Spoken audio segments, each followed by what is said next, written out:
Welcome back to the Simply Smarter podcast. On today's episode, Caleb and I are discussing several changes that have been made to the ACT and how that will affect students. Let's get started.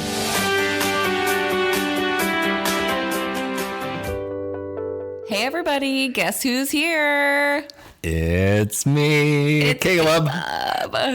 Hey. And Jill, of course. Right. Of course. I'm always here. How are you?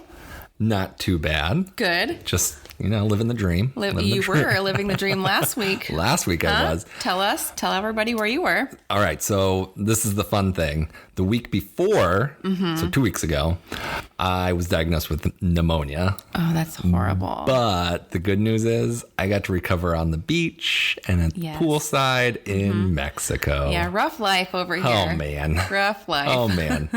Way better than sitting on my couch, coughing up along. Watching Netflix. Right. Making it through the day. Right. Oh, Listening to the ocean. Yeah. And, it was wonderful. That part was great. The ocean is so tranquil. It's Seriously. so soothing. Really is. Sometimes, I don't know if you ever do white noise at night, but sometimes I set it to waves and I fall asleep listening to them. I never have Thank done you, Alexa. that. But yeah, I like it really dark, really quiet. Oh, yeah. I'm I one like of those really people. dark. You're one of those people. That's fair. Yeah. Interesting. I know. Huh. I know. I had a good weekend. I was able to go see my bestie. And in Charlotte. In Charlotte. Oh my gosh, North Carolina, huh? Yeah, never been there before, so it was fun to kind of go around the city a little bit and see what was happening. And was it what you expected? it was really cool. Yeah? Really cool. It's a big developing city. There's lots of new builds, and one of the areas actually reminded me of the Mission Hills area. Really? Just beautiful houses. That's so cool. So it was fun to go over there and then just, go to different restaurants and try something different. I love it. So yeah, I think my favorite was this little Latin street taco place. Tacos. It was please. delicious. Yeah. I mean, you had me at street tacos, but throw in a Latin flair. sure. I'm there. So That's awesome. Good weekends for both of us. And then this how about coming that? weekend, dun, da, da, da, Chiefs. I know. I excited. was actually in the pool watching with a Canadian, part of the Kansas City Chiefs, Tennessee Titans game, and it was just fun. Who I didn't did get to they watch cheer all of for? The Canadians. because I was there, I think they were cheering for the Chiefs. Oh, okay. But I don't think he had a dog in the fight. Oh, yeah. Yeah. Right. Yeah. That's the thing. Yeah. But it was, even in Mexico, it was fun. Yeah. Oh, I bet. It's fun anywhere. Oh, my gosh. Yeah. We were at our neighbors and it was just really exciting. That's awesome. And then this week is also the week leading up to the Super Bowl with the Chiefs being in the Super Bowl So many game. activities and So much oh my fun. gosh. Yeah, the cities. It was actually really, really cool when we were in Mexico.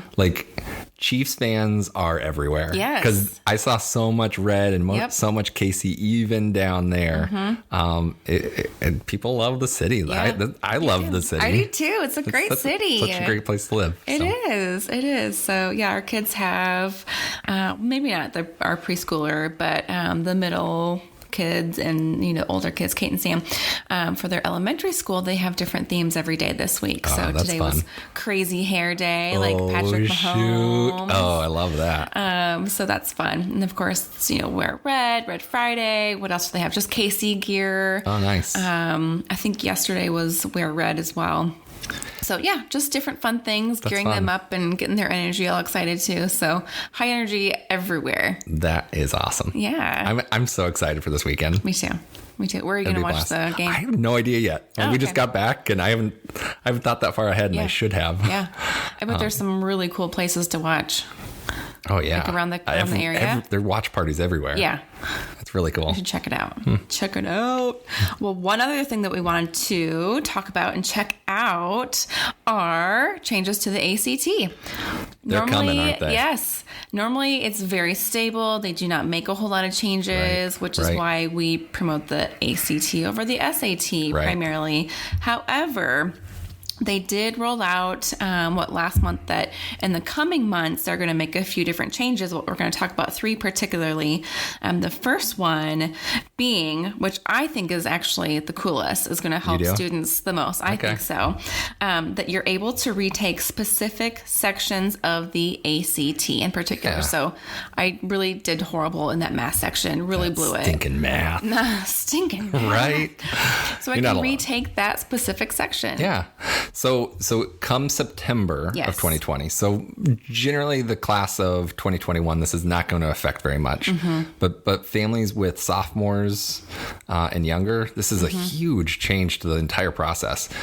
The one thing to keep in mind, though, is that ACT is going to require you to have an official full-length test under your belt before you take an individual section again. Fair enough. Yeah, no, I think that's fair. Yeah. I think, but I think it does open up that door, and I think there's definitely some positives, right? Because now you can focus in on that math section or reading or science or English or whatever that student is having that issue with. But one of my fears is that students are going to drag the process out like crazy. Like they're going to take one official test in July, and then they're going to take the math section like in September, October, December, and then they'll want to maybe improve their science section. They'll do that. You can take 2 or 3 sections independently on a single test date, but they still have to be on an official test date. So so it's still I don't want students to spend. Yeah, I don't want students to spend their entire junior year focused on the ACT when there are other really important things going on in their lives. That's a good point. But it would be perfect for a student who is really struggling in one specific section. Yeah, for sure. Yeah. And we see that a fair amount. Like maybe they'll shoot up in a few sections, but there's maybe 1 or 2 that are still kind of sticking points a little bit. Right. This really gives them the opportunity to focus strictly on those and not have to maintain those other sections or worry about those. Yeah, and that's a good point because it's such a long test. Oh my gosh. Such a big deal. I mean, students put so much pressure on themselves, right? And so now if you only have to take that one section, you're sitting there for an hour at most. Right. Exactly. That's it. Again, they'll still have the same intro process. It'll be a little longer than that, but big picture, it's an hour and a half instead of 4 and a half hours. Yeah. So that'll be really, really great. I think it's very beneficial. From the technical side, from my perspective, I think it'll be interesting to see how ACT really manages, because it is so different, how they manage the equating process and say, how is this? If you're taking a science section all by itself, and you're at the school for an hour, very, very different than taking it at the very end of an ACT. Yes. And how they are going to kind of compare those 2 scores and say that these are actually equal. Yeah. And I'm sure there's going to be some statistical modeling going on. I actually read a bunch of studies. This is really nerdy from 2013, 2014, and 2015. And because again, back in 2012, they launched and said, hey, everybody's going to be taking the test online by 2015. Well, here we are in 2020. And still, even by September, not everybody's going to be doing it. And we'll get into that in a second. But it was interesting to see the changes and the revisions, because they were actually talking about allowing less time, or in one study they talked about giving more time for certain sections, because online individual sections it's just different, right? So they kind of explored those pieces, but I think they landed on keeping the same number of questions, the same amount of time. It's more fair, I guess. I don't know, in my mind. Kind of evaluated some of that. So we'll see.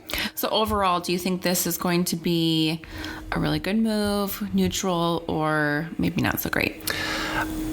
I think there are two very distinct perspectives here.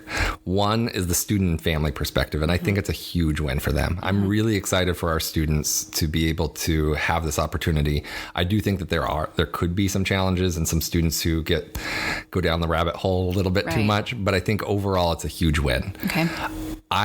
From my background working in higher ed, I think it's an interesting play, and I'm curious to see how it works out at the higher education level. True. Right? Like, think about it. If you're a college, how are you going to evaluate these things? Are you going to, it changes their process completely. And it's interesting to see because it's very student friendly, and ACT has been this way for quite a while. We want to do what's right for students. Yes. But in my opinion, I think it's wrong or very difficult for universities to make the adjustment and switch. So I'll be curious to see how that plays out. Okay, good point. We'll keep note of that and watch it. Yeah, for sure. Interesting. Okay, so the second thing that they're kind of changing up, we have online testing on the national test dates. So, that was occasional. Was it only on certain test dates that you could do online testing? So only certain areas as test subjects were doing online testing. So we had that student, if everybody remembers from a season or two ago, Scout came in. Scout, and she is fantastic, by the way. She's getting that shout out again. Hey. But she took one of her 3 tests down in Oklahoma online. Now, we haven't had a lot happening online here in the KC metro area. So this would be a big shift. But we are getting an intro to it a little bit. Blue Valley School District, one of the major school districts here in the metro, has opted to do the February 25th state assessment, the one that's paid by the taxpayers here in Kansas. They're doing it completely online. So we've had an immediate quick learning curve for us and helping our students prepare for that piece. And it's going to be very different. But I've been optimistically approaching this, unlike maybe a month or two ago. I was pretty pessimistic because I think the online piece they're different. It's just such a different way of testing. Yes. And most students communicate to us that they aren't as comfortable with it. Even our student Scout, her math was not nearly as strong on that particular test date as it was on the ones where it was paper and pencil. Yep. Because math is just you just have to write stuff down. Right? It's totally different. Yes, that's some of their thought processes is writing it down. Right. Working through that. Yeah, math is a process. It is, right? yeah. You don't just automatically get an answer. Whether some students do it in their heads. Well, true. To their detriment sometimes, but working it out is a big piece.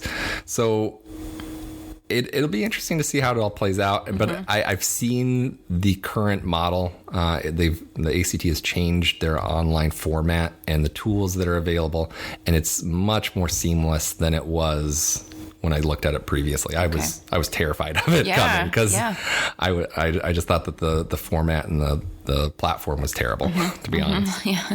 So shoot, but there is you will get faster score results. So it'll be a 2-day turnaround instead of 2 weeks. Yeah, 10 you days. take the test on Saturday, and I think it's either Monday or Tuesday you get that test score back. That's a huge relief so for quick. students. Yes, that's so quick. Yes, it's kind of cool.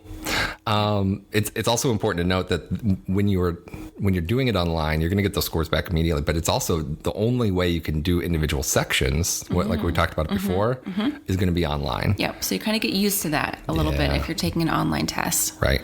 Yep. And there are going to be some good tools out there for students to kind of at least orient themselves. Just like any kind of preparation, just knowing what to expect can make a big difference. So. Oh, huge difference. I completely agree. Okay, so that's the second thing. Third change specific to the ACT this year are the super score calculations. Yeah. So people talk about super score all the time. We've touched on it, on podcasts and a long way back. But tell us about that a little bit. How are they going to do that? Yeah. So just to remind all of our listeners, the super score is basically when they take different scores from different test dates and put together all these best scores from all these test dates, right? Maybe about 30% of schools across the country will super score the ACT right now. So not every school does. Historically, ACT has actually come out and said, hey, we don't want our test to be super scored. It's not intended for that purpose. True. Now, some schools were still doing it, clearly, primarily because SAT College Board said, hey, it's okay to super score our test. So maybe 60 or 70+% of schools across the country were super scoring for the SAT. So they were like, we're already doing it for the SAT. Let's just do it for the ACT as well. Yeah. But now ACT is coming out and saying, hey, let's actually let's encourage students and colleges to kind of use the best sub-scores from each section to make this super score. And again, I go back to this college perspective. What are colleges going to do? Yeah. I think there are going to be some, especially those super selective that like they get to call their own shots anyway. Of course. I think if they're not super scoring, I don't think they're going to continue. I don't think they're going to super score in the future. So if you're looking at a school like that, I think there are going to be some instances where, yes, you could technically go take an individual section, but I think there will be some schools, at least initially, that'll choose not to even honor those scores. Right. It'll be kind of curious to see. It's interesting. I did a little bit of research, and it did say some of this research suggests that super scoring is actually more predictive of how students will perform in their college courses than other scoring methods. Yeah. And it's interesting that ACT has been so resistant to this over the years, because I do think that it is more reflective of a student as a whole, right?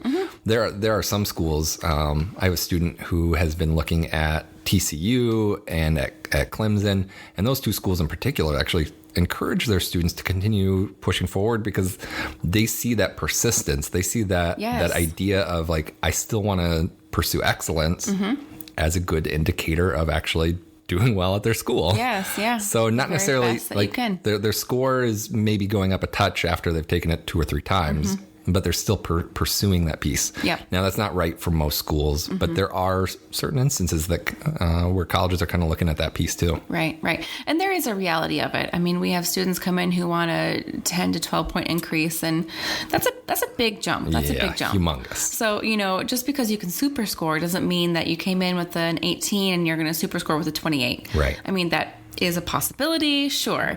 But, there are realistic aspects of it as well. Absolutely. And this is the thing, it's going to change the equation for everybody, right? So in the grand scheme of things, from that perspective, it doesn't really change how you're going to get into school or what that looks like. Average scores are going to go up across the board at universities, so kind of watch for that. Yeah. I'll be curious to see how that plays out. So they're going to maybe look more competitive, but it's also just going to change the percentiles. Yeah, well. Essentially, that's what's going to happen. Right. Is when super scoring is ubiquitous and everybody's doing it. Yep. Well, that just means they're going to shift those percentiles accordingly. Yeah, you have to make it fair. Yeah, absolutely. Interesting. Okay. And again, that's how the scores are made, right? Based upon how you do compared to everybody else.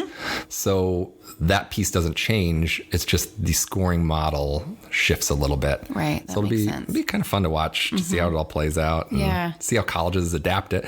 I'm curious, even right here in the metro, in our area, whether it's Mizzou or KU or K-State or UMKC or whatever, none of them super score currently. Yeah. So are they going to adopt this new policy? I don't know. I think they have to. I was just going to say, they probably have to, right? I mean, it's like a competitive thing. Like if one school does it, well, yeah, I kind of have to jump on board. Yeah.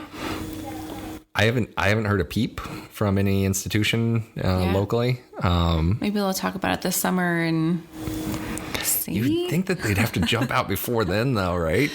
Yeah. We'll see, I guess. I mean, they'd have to roll it out for class of 2021, I would presume. Maybe they're waiting for the Chiefs to win the Super Bowl. That's it. And then they're going to talk about it afterwards. And then they'll have like Mahomes come in as their as their spokesperson for ACT super scoring. Yes, probably. That's accurate. Probably. Yeah. That's. I can see that happening. Of course. I love it. Oh my goodness. So not lots of changes, a few changes, but we just wanted everyone to be aware of those. And if you have any other questions, please just let us know. Shoot us an email, go on our Facebook, Instagram page, whatever however you want to reach us, just call in and we'd be happy to talk to you about it. Yeah. And if any students or parents, just give us a call and let us know. It's already kind of a tough time, right? Like most students only go through it once. Families may go through it 2 or 3 times, depending on the number of kids that they have. But again, with even more changes and something different, yes. It's even going to be even more different than when we went through it or when the parents went through it, right? Yeah, completely different, yeah. I mean, we're here. We want to be able to help kind of better explain the process and how to leverage the new concepts and the new processes to each individual student. Yeah. And it'll be interesting for that February 25th ACT for those Kansas juniors that are taking it online to get feedback from our students who are going through GSP and see what their results were, how they liked that, and kind kind of go from there as well. That'll be a good piece to focus in on. It'll be interesting. And it'll be kind of fun because Blue Valley is the only district that's doing it. And we work with students across the metro to kind of compare and contrast the two. Yes. And see what different students are thinking about the exam and how it differs. It'll be fun. Yeah, that'll be good. That'll be another podcast. A podcast for another time. Ooh, Future I like date. it. Yeah. Maybe in March when we get the results back and start talking to our students. I like it. So stay tuned for that. I like it. Okay. I think that'll be a great episode. All right. Well, have a good week, everybody, and go Chiefs. Go Chiefs. Go Chiefs. Bienvenido a Miami. Oh, hey. Nice. Oh, nice you one, should have Will. said that. You just came back from Mexico. No, it's okay. All right. Thanks, guys.